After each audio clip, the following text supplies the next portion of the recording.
The Mark on the Wall, written by Virginia Woolf and performed by Frank Marcopolos.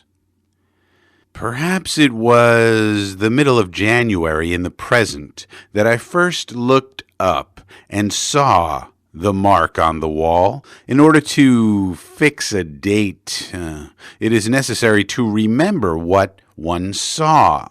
So now I think of the fire, the steady film of yellow light upon the page of my book, the 3 chrysanthemums in the round glass bowl on the mantelpiece.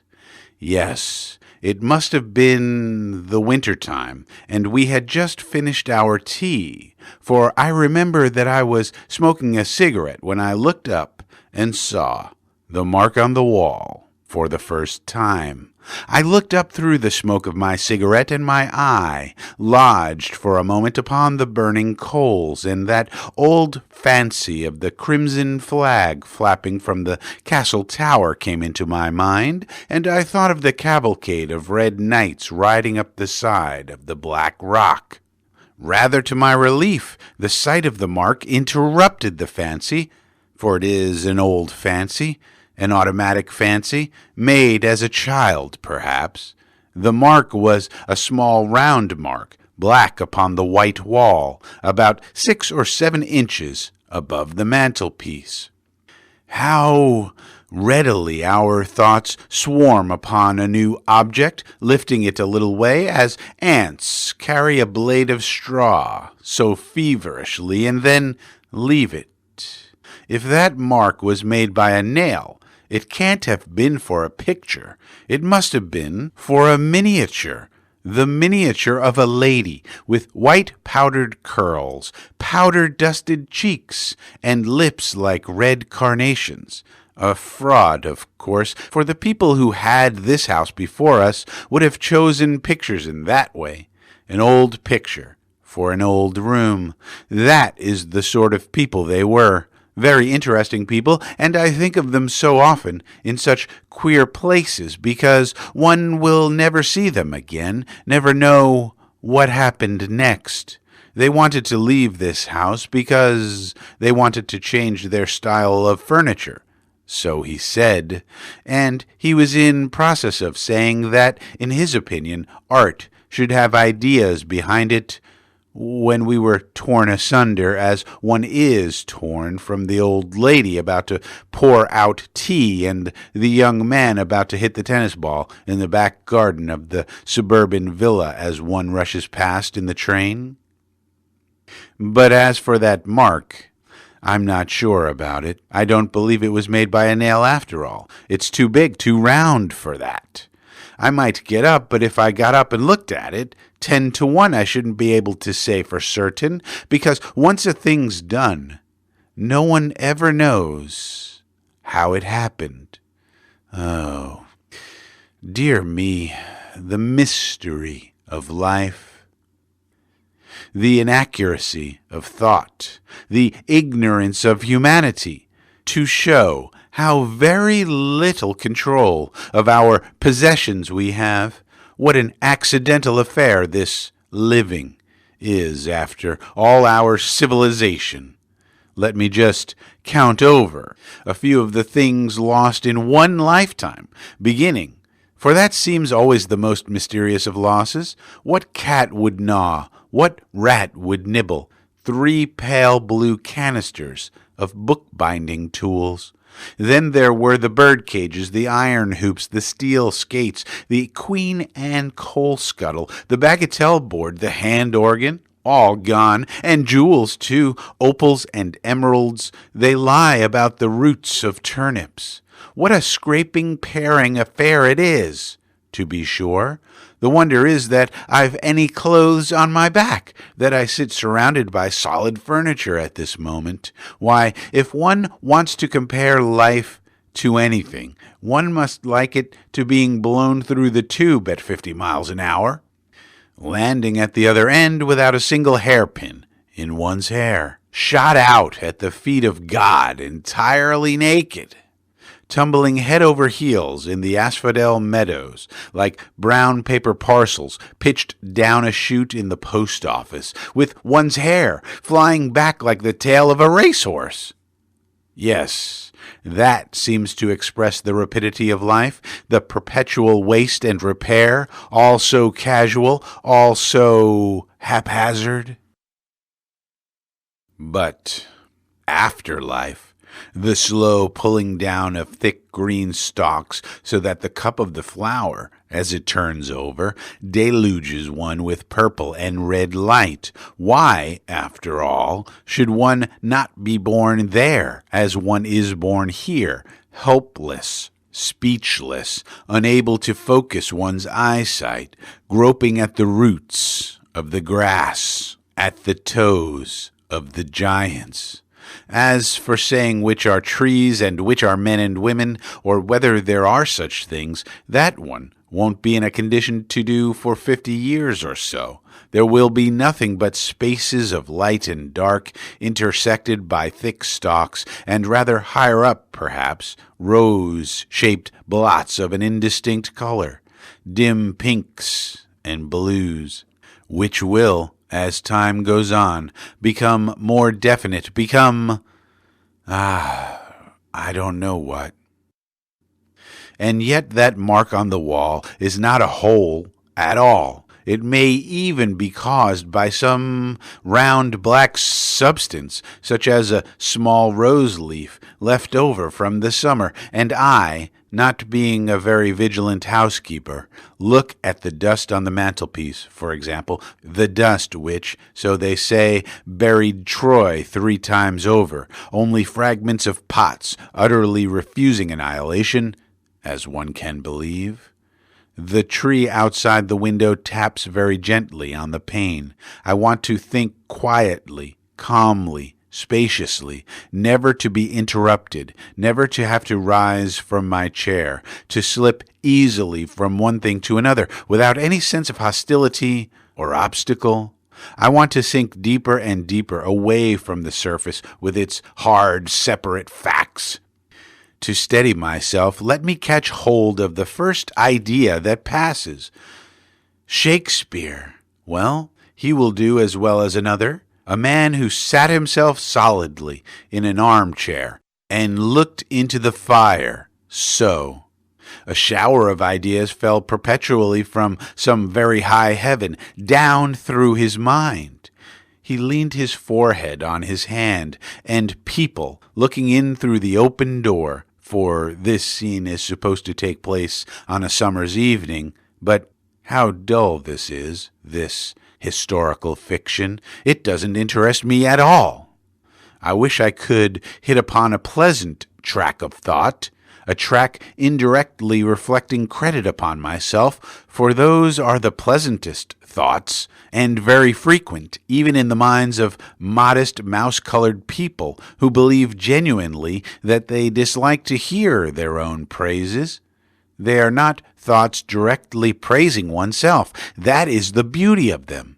They are thoughts like this. And then I came into the room. They were discussing botany.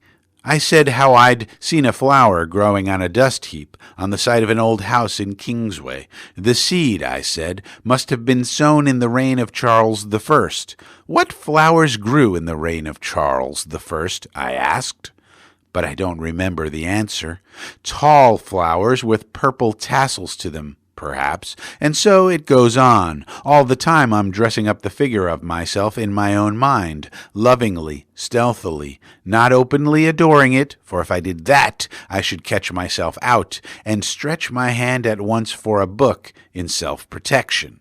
Indeed, it is curious how instinctively one protects the image of oneself from idolatry or any other handling that could make it ridiculous or too unlike the original to be believed in any longer. Or is it not so very curious? After all, it is a matter of great importance. Suppose the looking-glass smashes, the image disappears, and the romantic figure, with the green of forest depths all about it, is there no longer, but only that shell of a person which is seen by other people. What an airless, shallow, bald, prominent world it becomes, a world not to be lived in. As we face each other in omnibuses and underground railways, we are looking into the mirror that accounts for the vagueness, the gleam of glassiness in our eyes. And the novelists in future will realize more and more the importance of these reflections. For, of course, there is not one reflection, but an almost infinite number. Those are the depths they will explore, those the phantoms they will pursue, leaving the description of reality more and more out of their stories, taking a knowledge of it for granted, as the Greeks did, and Shakespeare, perhaps, but these generalizations are very worthless. The military sound of the word is enough. It recalls leading articles, cabinet ministers, a whole class of things indeed which as a child one thought the thing itself, the standard thing, the real thing from which one could not depart, save at the risk of nameless damnation. Generalizations bring back somehow Sunday in London, Sunday afternoon walks, Sunday luncheons, and also ways of speaking of the dead, clothes, and habits, like the habit of sitting all together in one room until a certain hour, although nobody liked it. There was a rule for everything. The rule for tablecloths at that particular period was that they should be made of tapestry, with little yellow compartments marked upon them, such as you may see in photographs of the carpets in the corridors of the royal palaces. Tablecloths of a different kind were not real tablecloths. How shocking, and yet how wonderful it was to discover that these real things, Sunday luncheons, Sunday walks, country houses, and tablecloths, were not entirely real, were indeed half phantoms, and the damnation which visited the disbeliever in them was only a sense of illegitimate freedom. What now takes the place of those things, I wonder, those real standard things? Men, perhaps you should be a woman. The masculine point of view, which governs our lives, which sets the standard, which establishes Whitaker's table of precedency, has become, I suppose, since the war, half a phantom to many men and women, which soon, one may hope, will be laughed into the dustbin where the phantoms go, the mahogany sideboards and the Landseer prints, gods and devils, hell, and so forth, leaving us all with an intoxicating sense of illegitimate freedom, if freedom exists. In certain lights, that mark on the wall seems actually to project from the wall, nor is it entirely circular.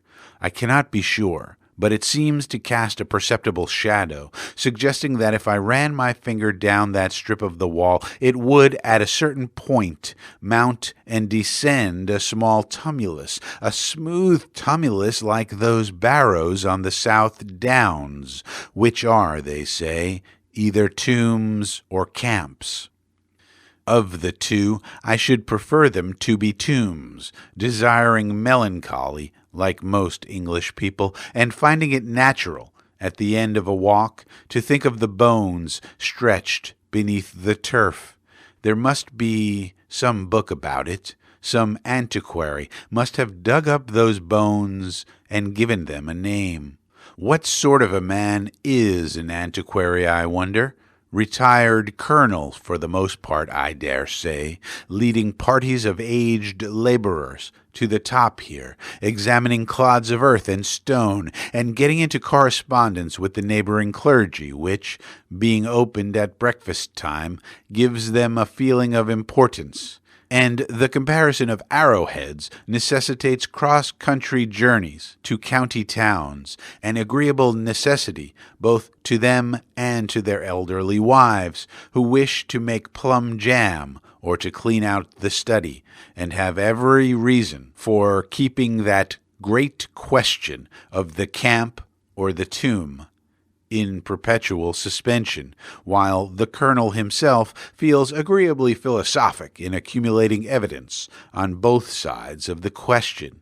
It is true that he does finally incline to believe in the camp, and, being opposed, indicts a pamphlet which he is about to read at the quarterly meeting of the local society, when a stroke lays him low, and his last conscious thoughts are not of wife or child, but of the camp, and that arrowhead there, which is now in the case at the local museum, together with the foot of a Chinese murderess, a handful of Elizabethan nails, a great many Tudor clay pipes, a piece of Roman pottery, and the wine-glass that Nelson drank out of, proving I really don't know what.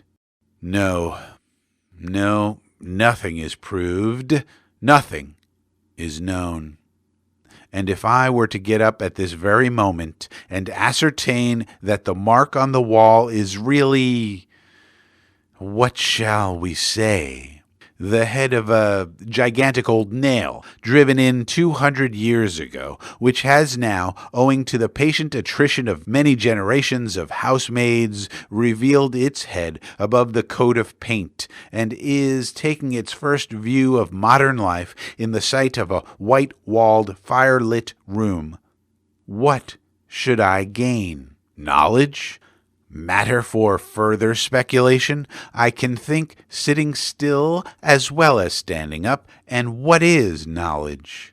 What are our learned men, save the descendants of witches and hermits who crouched in caves and in woods, brewing herbs, interrogating shrew mice, and writing down the language of the stars? And the less we honor them as our superstitions dwindle and our respect for beauty and health of mind increases, yes, one could imagine a very pleasant world, a quiet, spacious world, with the flowers so red and blue in the open fields. A world without professors or specialists or housekeepers with the profiles of policemen.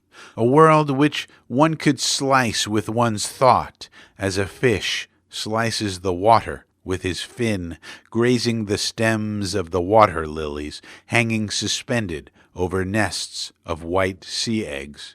How peaceful it is down here, rooted in the center of the world, and gazing up through the gray waters with their sudden gleams of light and their reflections. If it were not for Whitaker's Almanac, if it were not for the table of precedency. I must jump up and see for myself what that mark on the wall really is. A nail, a rose leaf, a crack in the wood?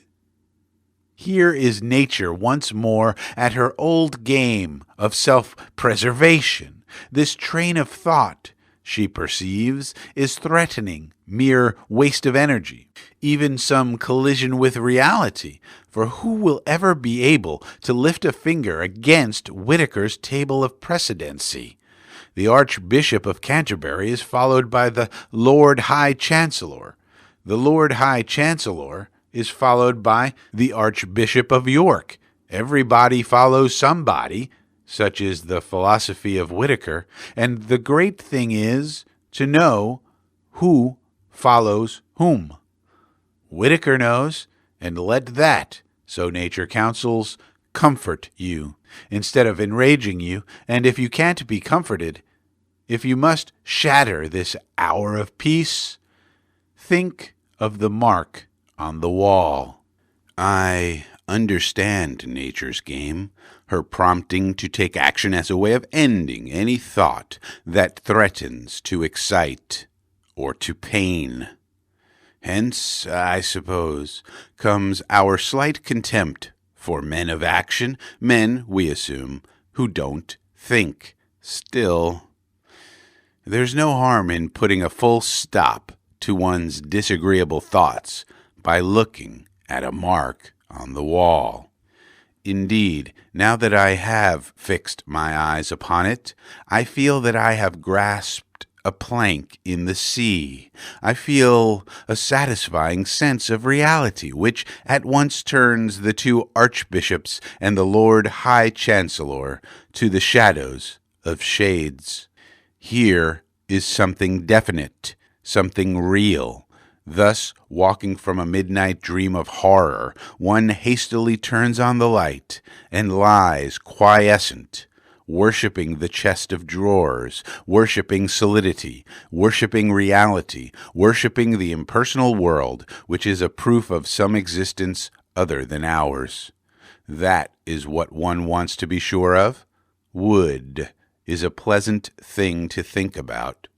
It comes from a tree, and trees grow, and we don't know how they grow. For years and years they grow, without paying any attention to us, in meadows, in forests, and by the side of rivers, all things one likes to think about. The cows swish their tails beneath them on hot afternoons. They paint rivers so green that when a moorhen dives, one expects to see its feathers all green when it comes up again. I like to think of the fish balanced against the stream like flags blown out, and of water beetles slowly raiding domes of mud upon the bed of the river. I like to think of the tree itself. First, the close, dry sensation of being wood, then the grinding of the storm, then the slow, delicious ooze of sap. I like to think of it, too, on winter's nights, standing in the empty field, with all leaves close furled, nothing tender exposed to the iron bullets of the moon, a naked mast upon an earth that goes tumbling, tumbling, all night long. The song of birds must sound very loud and strange in June, and how cold the feet of insects must feel upon it as they make laborious progresses up the creases of the bark, or sun themselves upon the thin green awning of the leaves, and look straight in front of them with diamond-cut red eyes. One by one the fibers snap beneath the immense cold pressure of the earth. Then the last storm comes, and, falling, the highest branches drive deep into the ground again. Even so, life isn't done with. There are a million patient, watchful lives still for a tree, all over the world, in bedrooms, in ships, on the pavement, living rooms where men and women sit after tea smoking cigarettes. It is full of peaceful thoughts, happy thoughts, this tree. I should like to take each one separately, but something is getting in the way. Where was I? What has it all been about? A tree, a river, the downs, Whitaker's Almanac, the fields of asphodel? I can't remember a thing. Everything's moving, falling, slipping, vanishing. There is a vast upheaval of matter. Someone is standing over me and saying, "I'm going out to buy a newspaper." Yes? Though it's no good buying newspapers. Nothing ever happens. Curse this war. God damn this war. All the same, I don't see why we should have a snail on our wall. Ah, the mark on the wall. It was a snail. The end.